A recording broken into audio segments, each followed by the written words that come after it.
ॐ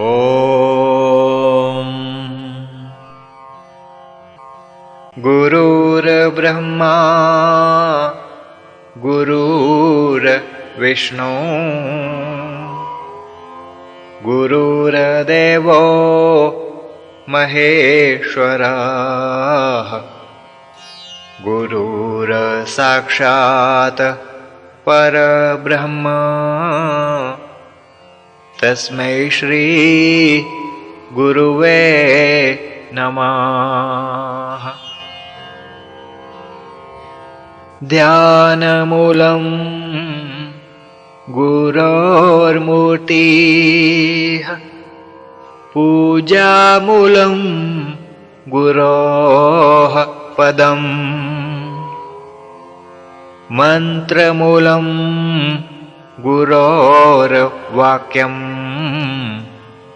मोक्षमूलं गुरोः कृपा। अखण्डमण्डलाकारं व्याप्तं येन चराचरम् तत्पदं दर्शितं येन तस्मै श्री गुरुवे नमः। तस्मै श्री गुरुवे नमः। तस्मै श्री गुरुवे नमः। ओम नमः श्री रामलाल प्रभु जी पर ब्रह्मणे नमः। अज्ञान के अंधकार में जब डूबे संसार, आए प्रभु तब जगत में लेकर के अवतार।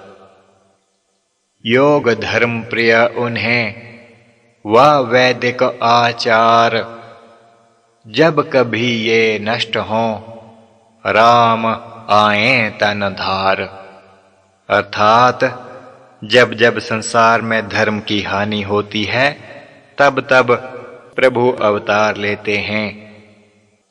सतयुग में आदिनाथ, त्रेता युग में भगवान राम, द्वापर युग में योगेश्वर कृष्ण और कलयुग में योगेश्वर प्रभु श्री रामलाल जी के रूप में सन 1888 में पंजाब के अमृतसर नगर में अवतरित हुए।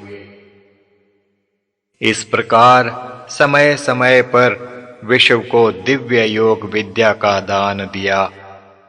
कलयुग के अवतार योगेश्वर प्रभु श्री रामलाल जी ने लुप्त योग विद्या का पुनरुद्धार किया।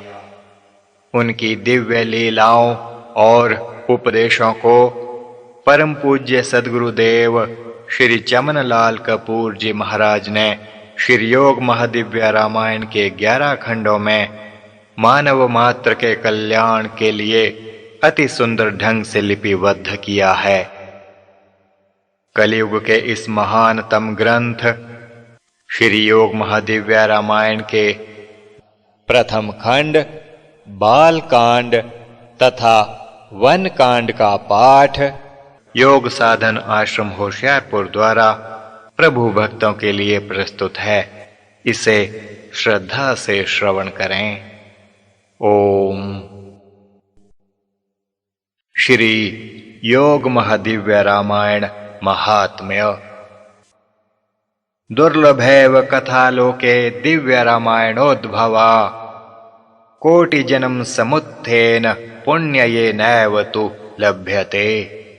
अर्थात संसार में दिव्य रामायण की कथा परम दुर्लभ ही है। जब करोड़ों जन्मों के पुण्यों का उदय होता है तभी उसकी प्राप्ति होती है। तावत् पापानि देह अस्मिन् निवसन्ति तपोधनाः, यावन्न श्रूयते सम्यक श्रीमद् रामायणम कथा। अर्थात हे तपोधनो, इस शरीर में तभी तक पाप रहते हैं जब तक मनुष्य श्री रामायण कथा का भली भांति श्रवण नहीं करता। कथा रामायणस्यास्य नित्यं भवति यद्गृहे तद्गृहं तीर्थरूपं हि दुष्टानां पापनाशनम। अर्थात जिस घर में प्रतिदिन इस रामायण की कथा होती है वह तीर्थ रूप हो जाता है। वहां जाने से दुष्टों के पापों का भी नाश होता है। ओम ओम नमः श्री रामलाल प्रभु जी परब्रह्मणे नमः। ओम श्री योग महादिव्य रामायण के प्रथम खंड बालकांड व वन कांड का पाठ आरंभ। भूमिका। श्री योग महादिव्य रामायण का प्रथम खंड श्री प्रभु जी की कृपा से श्रद्धालु पाठकों के लिए प्रकाशन में आया है। आशा है इसके पठन पाठन श्रवण मनन से जिज्ञासु भक्तजन लाभ उठाएंगे। इस प्रथम खंड में केवल 2 कांडों बालकांड तथा वन कांड का प्रकाशन हुआ है। अन्य कांडों अर्थात आश्रम कांड, दिव्य कांड और उत्तर कांड का प्रकाशन द्वितीय आदि खंडों में श्री प्रभु जी अपनी कृपा से करवाएंगे। श्री योग महादिव्य रामायण ग्रंथ का विषय क्या है? इस ग्रंथ में श्री 1008 योगेश्वर प्रभु रामलाल जी महाराज के जीवन की दिव्य योग लीलाएं तथा उनके योग संबंधी दिव्य उपदेश हैं। प्रसंगानुसार करुणा सागर श्री प्रभु जी के कुछ अनन्य भक्तों की योग भक्तिमय जीवनियों का वर्णन भी यथास्थान इसमें है। श्री 1008 योगेश्वर प्रभु रामलाल जी महाराज का अवतार लुप्त योग विद्या के पुनरुद्धार के लिए अमृतसर नगर में विक्रमी संवत 1945 चैत्र नवमी बृहस्पतिवार ईष्ट 6 घड़ी 56 पल वृष लगन में पूज्यपाद ज्योतिषीवर पंडित गंडाराम जी जोशी के घर माता भागवंती जी के गर्भ से हुआ था। वंश। जोशी जाति अष्टवंशार्गत ब्राह्मणों की सारस्वतों में सुविख्यात जाति है।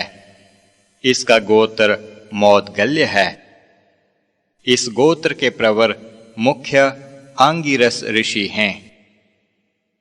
शाखा माध्यान्दिनी और सूत्र कात्यायनी है।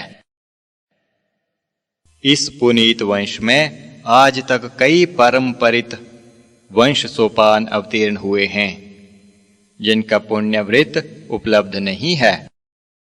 जिन प्रातः स्मरणीय पूर्वज महानुभावों के विषय में थोड़ा बहुत ज्ञात हुआ है वह इस प्रकार है।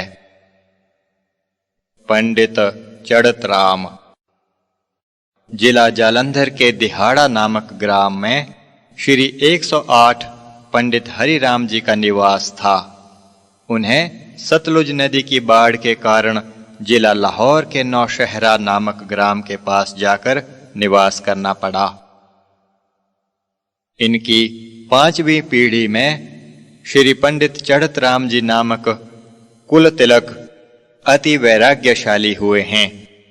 आपके हृदय में ईश्वर भक्ति में लीन रहते हुए पितृ ऋण से उऋण होने के लिए एकमात्र संतान होने पर ऋषि वृत्ति धारण करके एकांत में जा केवल ईश्वर आराधन में आयु बिताने का संकल्प था। एक दिन जब आप ग्राम के बाहर तालाब पर स्नान संध्या वंदन कर रहे थे तो एक सज्जन ने पंडित जी को कहा कि पंडित जी बधाई हो, आपके घर में पुत्र रतन उत्पन्न हुआ है। इतना सुनते ही उनके मुख से निकला, भक्त वत्सल भगवान की कृपा है। हमें उन्होंने उऋण कर दिया है। इतना कह उसी क्षण श्री पंडित चढ़त राम जी घर भी ना जाकर और ना ही किसी से मिलकर कहीं प्रस्थान कर गए। तदनंतर आपका कहीं भी पता ना मिला। आहा, कितने गौरव की बात है, कितना संयम है। ऐसे व्यक्ति ही सच्चे संत कहलाने योग्य हैं। पंडित साईं दत्त। नवजात बालक का नाम साईं दत्त रखा गया। 1 वर्ष तक उसका पालन पोषण नौशहरा में ही होता रहा। पंडित चढ़त राम जी का जब कहीं भी पता ना मिला, तब आपकी धर्मपत्नी अपने सुपुत्र साईं दत्त को लेकर अपने मायके बग्याना नामक ग्राम जिला लाहौर में चली गई। बालक साईं दत्त के नाना तो थे नहीं। आपके मामा जी ने इन्हें पढ़ने के लिए किसी विद्वान पंडित के पास भेज दिया। वहां आप कुछ वर्ष तक पढ़ते रहे। पंडित साईं दत्त का अनुष्ठान। पंडित साईं दत्त जी का आचार पूर्ण शुद्ध था। साधु संगति एकमात्र धर्म और कर्म था। सच्चरित्रता की आप प्रतिमा थे। एक बार किसी महात्मा के बतलाने पर आपने बिना मामा जी और मामी जी को सूचित किए रावी नदी के तट पर जाकर 40 दिन का अनुष्ठान आरंभ कर दिया। उधर जब सायंकाल तक घर ना लौटे तो सभी ढूंढने लगे, कहीं भी पता ना चला। माताजी का दुख देखा नहीं जाता था। मामा जी भी बहुत चिंतातुर हुए। सारे गांव में बात फैल गई और गांव के लोग भी खोज में लग गए। कई दिन खोज होती रही। अंत 38वें दिन किसी व्यक्ति ने आकर पता दिया कि साईं दत्त तो रावी नदी के तट पर एक छोटी सी कुटिया बनाकर तपस्या में संलग्न है। जब यह सूचना आपके मामा जी को मिली तो वे तुरंत गांव से चल पड़े और पता लगाते हुए दूसरे दिन उस स्थान पर देखा कि साईं दत्त जो तप आदि क्रिया में एकाग्रचित्त से संलग्न है। कई दिनों के उपवास के कारण शरीर कृश हो चुका था। आपके मामा जी ने गदगद स्वर से आपको पुकारा और घर चलने के लिए कहा। आपने बड़े नम्र भाव से प्रार्थना की कि मामा जी, आप मुझे 1 दिन के लिए क्षमा कर दें। मेरे 39 दिन हो चुके हैं, 1 ही दिन शेष है। मेरा कल अनुष्ठान समाप्ति दिवस है, आप मुझे आज्ञा दे दें। मामा जी कब मानने वाले थे। धमकाते हुए कहा, सीधा होकर घर चल पड़, नहीं तो अच्छा ना होगा। मामा जी के कठोर शब्द सुनकर पंडित साईं दत्त जी ने अर्घ्य दिया और आचमन करके उनके साथ हो लिए।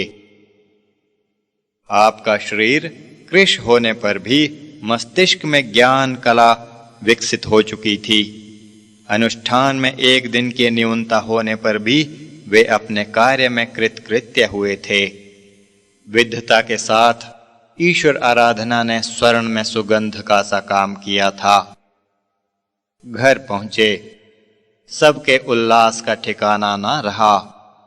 पूज्य माताजी ने अपने बिछड़े हुए लाल को पाकर अपने नेत्रों और संतप्त हृदय को शांत किया एवं अपने भाई जी का हृदय से धन्यवाद किया।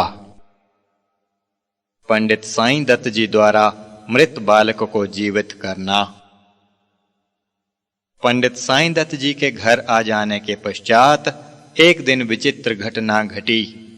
ग्राम के मुखिया का एकमात्र पुत्र जब अपने समवयस्कों के साथ खेल रहा था तो अकस्मात उसकी मृत्यु हो गई। जब उसके माता पिता को यह सूचना मिली तब उनके पास रोने पीटने के सिवाय और क्या था। उन्होंने कुछ वैद्य हकीमों को बुलाया पर सब के सब सिर हिलाकर चले गए। अंत में विवश होकर वहीं पर अर्थी प्रस्तुत करके उसे लेकर जलाने के लिए चल पड़े। मार्ग में पूज्य पंडित साईं दत्त जी का निवास स्थान था।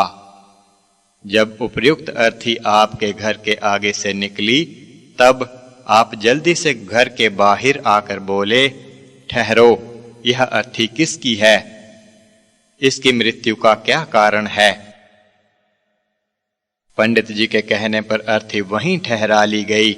लोग कहने लगे कि अमुक सरदार का पुत्र अपने सखाओं के साथ खेल रहा था, तो अचानक उसकी मृत्यु हो गई। पंडित जी ने कहा, बस यही इसकी मृत्यु का कारण है। अर्थी को पृथ्वी पर रख दो और बालक के मुख से वस्त्र हटा दो। तदनंतर आपने उस अर्थी के चारों ओर जल का छींटा करके और थोड़े से चावल हाथ में ले मंत्र उच्चारण करते हुए दक्षिण दिशा की ओर फेंके। 4-5 मिनट पश्चात उसी दिशा से एक बिखरे बालों वाली कुरूपा स्त्री रोती पीटती हुई आकर खड़ी हो गई और कहने लगी, महाराज, क्या आज्ञा है और इतना कठोर व्यवहार किस लिए कर रहे हैं? तब आप क्रुद्ध होकर बोले, क्यों री दुष्टे, तूने इस निरीह बालक के प्राण क्यों छीने? क्या तुम्हें लज्जा नहीं आती? यह अपने माता पिता का इकलौता पुत्र है। पता नहीं कितने घोर पापों के कारण तू इस दशा को पहुंची है। इस फटकार को सुनते ही वध स्त्री क्षमा क्षमा की प्रार्थना करने लग पड़ी। परंतु पंडित जी ने कहा, मैं तुम्हें तब तक क्षमा नहीं करूंगा जब तक तू इसे जीवित ना करेगी। उस स्त्री ने बहुत विनय के साथ प्रार्थना की कि महाराज, इसके जीवित होने का केवल एक ही साधन है कि इसके स्थान पर कोई और प्राणाहुति दे। यह सुनते ही उसके माता पिता ने कह दिया, हम दोनों में से एक के प्राण इसमें डाल दो, परंतु इस प्रस्ताव को किसी ने भी स्वीकार ना किया। अंत में एक पशु के प्राण हरकर उस बालक को जीवित किया गया और उस स्त्री से ऐसा घृणित कर्म फिर कभी ना करने की प्रतिज्ञा लेकर उसे क्षमा कर दिया गया।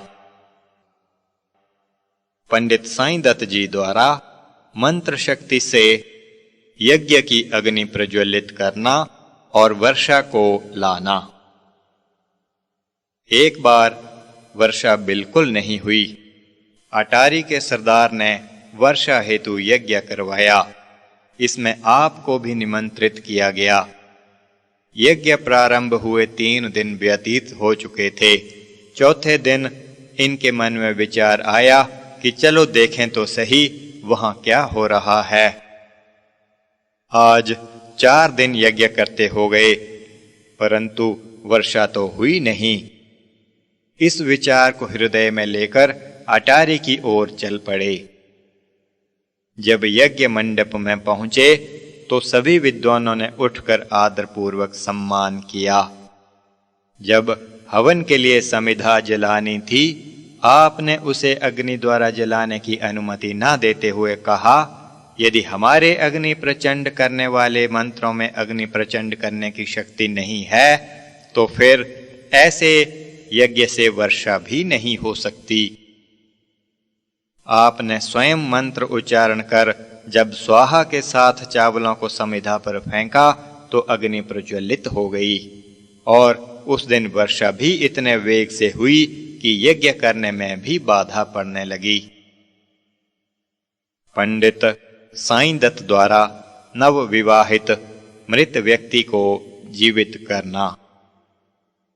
नौशहरा में एक बाल सिंह सूरतिया नामी किसान रहता था, जो लगभग 104-105 वर्ष की आयु भोग कर मरा है। वह सुनाता था कि मेरे दादा के बहनोई जिस समय दूल्हा बनकर हमारे घर आए थे, उस समय उनके विवाह के 2 घंटे पश्चात ही उनकी मृत्यु हो गई। इससे गांव की समस्त जनता में हाहाकार मच गया। उस समय पंडित साईं दत्त जी नौशहरा में आए हुए थे। एक व्यक्ति दौड़ा दौड़ा आपके पास गया और कहने लगा कि ऐसी घटना हुई है चलिए उस किसान पर दया कीजिए। आपका हृदय दयान्द्र हो गया। आप उस व्यक्ति के साथ ही उक्त घटना स्थल पर पहुंच गए। घर के एकांत कमरे में न जाने आप उस दूल्हे के साथ क्या कुछ करते रहे, परंतु 1 घंटे पश्चात उसे जीवित कर अपने साथ बाहर ले आए। पंडित कन्हैया लाल जी। पंडित साईं दत्त जी के घर पंडित सुखदयाल और पंडित कन्हैया लाल जी नामक 2 पुत्र हुए। अंत में आप 52 वर्ष की आयु भोग कर स्वर्गारोहण कर गए। पंडित सुखदयाल जी अपने समय के उच्च कोटि के विद्वान थे और पंडित कन्हैया लाल जी बड़े श्रद्धालु महानुभाव थे। आपके अंतःकरण में सरल चित्तता ने विशेष स्थान बना रखा था। आप जीवन पर्यंत वैद्यक का कार्य करते रहे। पंडित गंडाराम जी। विक्रमी संवत 1904 कार्तिक कृष्णा नवमी चंद्रवार को पंडित कन्हैया लाल जी के यहाँ पंडित गंडाराम जी ने जन्म लिया। पंडित गंडाराम जी के पालन पोषण एवं यज्ञोपवीत संस्कार आदि का कार्य इकलौता पुत्र होने के कारण बड़े समारोह के साथ किया गया। उन्होंने अमृतसर के प्रसिद्ध ज्योतिषाचार्य पंडित विष्णुदास जी से विद्या प्राप्त की।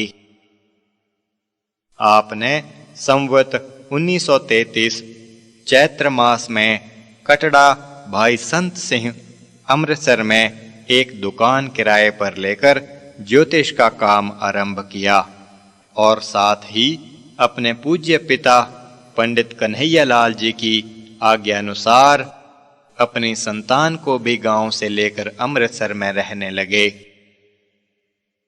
जिस समय आपने कार्य आरंभ किया उस समय आपके घर एक कन्या और एक पुत्र तीर्थराम जी थे। पंडित गंडाराम जी अत्यंत मनोयोग से विद्या पढ़ चुकने के कारण और गुरु जी के आशीर्वादों के कारण ज्योतिष शास्त्र के चूड़ांत एवं सफल मर्मज्ञ हो गए थे। यही कारण था कि सर्वत्र यथेष्ट प्रसिद्धि थी। भक्ति मार्ग में उनकी अधिक प्रवृत्ति थी। शरीर पर अत्यंत प्रभावशाली तेज विराजता था। मस्तक व जीवा पर ईश्वर शक्ति आसीन थी और मुख महान ओजस्वी एवं सुंदर था। उस समय आपके विषय में किंवदंती प्रसिद्ध थी कि आपने यक्षिणी सिद्ध कर रखी है।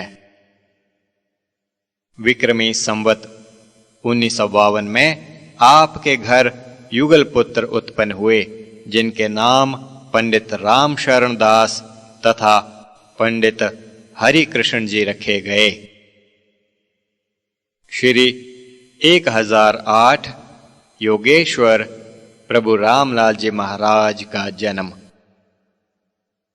जैसा ऊपर लिख आए हैं, विक्रमी संवत 1945 चैत्र शुक्ला नवमी बृहस्पतिवार ईष्ट 6 घड़ी 56 पल वृष लगन पर हमारे परम पूज्य श्री 1008 प्रभु रामलाल जी महाराज ने श्री पंडित गंडाराम जी के घर जन्म लिया। आपके पूज्य पिताजी ने जब आपका जन्म पत्र बनाया तब अत्यंत प्रसन्नता से मुस्कुराते हुए कह उठे, यह बालक योगियों में श्रेष्ठ और योग का प्रकाश करने वाला होगा।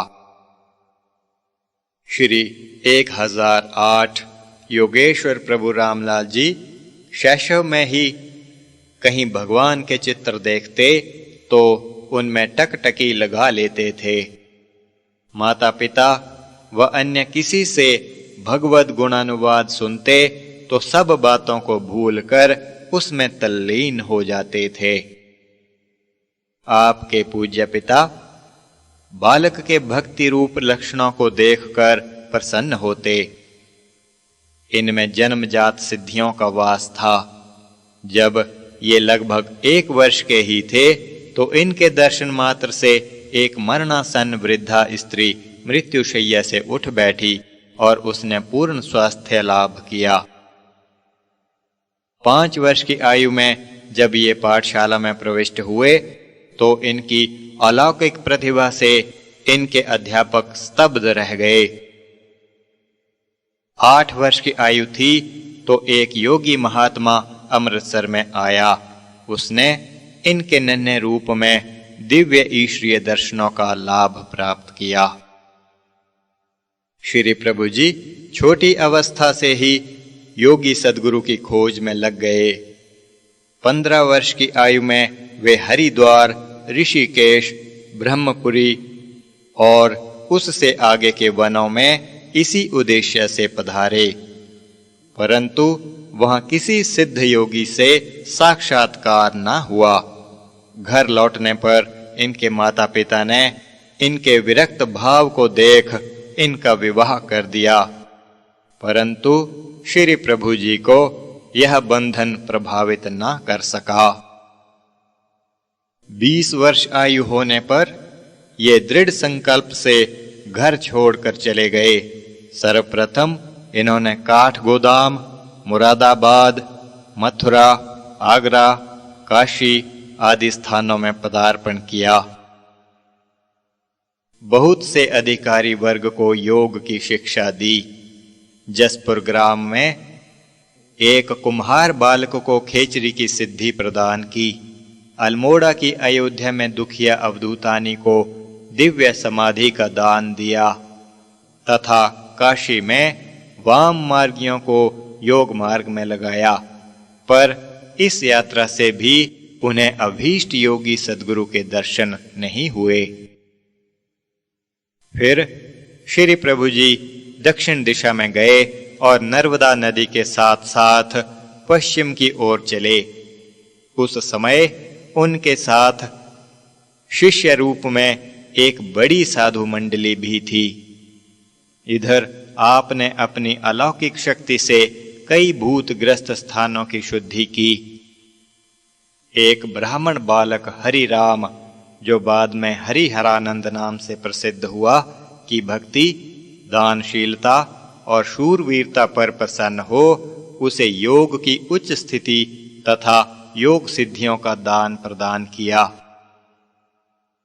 बहुत से तपोनिष्ठ महात्माओं को दर्शन दिए और इसी प्रसिद्ध यात्रा के मध्य 2 योग शरीरों की रचना कर एक शरीर नासिक नगरी में त्याग, दूसरे शरीर से उत्तर की ओर शिष्य मंडली सहित चल पुष्कर राज महातीर्थ में पहुंचे और वहां से फिर अपने उद्देश्य की पूर्ति के लिए पूर्व दिशा की लंबी यात्रा स्वीकार की। श्री प्रभु जी की यह यात्रा अत्यंत महत्वपूर्ण थी। बंग विहार सीमा पर इन्होंने एक कुसंगग्रस्ता लड़की रामरत्ती को सन्मार्ग पर लगाया और योग समाधि का दिव्य दान प्रदान कर उसे जगत पूज्य बना दिया। पटना में श्याम नारायण वकील को शरण में लिया। एक निर्दोषी ब्राह्मण बालक को फांसी के दंड से मुक्त करवाया। हरिहर राय जज को योग की दीक्षा दी और हरनाम दास तपस्वी को सिपाहियों के चुंगल से छुड़ाकर योग समाधि में बिठला सुखी किया। बंग देश में आशुतोष चैटर्जी नामक जज और उसकी धर्मपत्नी रामा की सेवा पर प्रसन्न होकर उन्हें योग की शिक्षा दी और रामा को योग की उच्च स्थिति का दान प्रदान किया। फिर असम देश के भयंकर वनों, जंगली हाथियों, नरसंहारी मनुष्यों और भयंकर वन्य वशुओं के संकीर्ण स्थलों में से होते हुए ब्रह्मपुत्र नदी को पार कर मय नामक ग्राम में राजा रण सिंह और उसके योगी गुरु से मिले। वहां से लौटकर श्री प्रभु जी ने नेपाल की यात्रा की। नेपाल के राज परिवार को दर्शन दिए। यहाँ पर अपनी मंडली को त्याग अकेले ही दूर उत्तर की ओर चल पड़े। यहाँ पर भगवान शिव अवतारी महाप्रभु जी इनको लेने के लिए सुमेरु पर्वत से स्वयं पधारे और श्री प्रभु जी को वे आकाश मार्ग से अपनी परम पावनी आगम्य गुफा में ले गए। भगवान श्री शिव अवतारी महाप्रभु से कुछ वर्षों तक पूर्ण योग की शिक्षा मर्यादा रूप से प्राप्त कर और उनकी आज्ञा को शिरोधार्य कर श्री प्रभु जी सुमेरु पर्वत से लौट बस्तियों में आए और योग का दिव्य संदेश जगत को दिया। ध्यान समाधियों के दान का प्रवाह प्रवाहित किया। अधिकारी वर्ग को शरण में लेकर इस लोक और परलोक की संपदा प्रदान की और लुप्त योग विद्या के पुनरुद्धार के लिए योग साधन आश्रम की स्थापना की। इन्होंने अपने परम शिष्य श्री 108 स्वामी मुल्खराज जी महाराज को 10 वर्ष की अखंड समाधि की स्थिति में रखा और उन्हें अपना स्वरूप बनाकर अपने स्थान पर प्रतिष्ठित किया और स्वयं गुरु आदेश को प्राप्त कर सुमेरु पर्वत पर पुनः जाते समय 51 वर्ष की आयु में एक प्राकृत शरीर को त्याग दूसरे योग दिव्य शरीर से प्रस्थान कर गए। हमें आशा है कि श्रद्धालु भक्तजन प्रेम पूर्वक इस योग महादिव्य रामायण में वर्णित श्री करुणावतार प्रभु जी की दिव्य योग लीलाओं के पठन, पाठन, श्रवण व मनन द्वारा सदैव लाभान्वित होते रहेंगे। जो जन श्रद्धा पूर्वक श्री प्रभु जी को स्मरण करते हैं उन पर करुणा सागर जी की करुणा सदा बनी रहती है। ओम शांति शांति शांति। विनीत सेवक चमनलाल कपूर। ओम।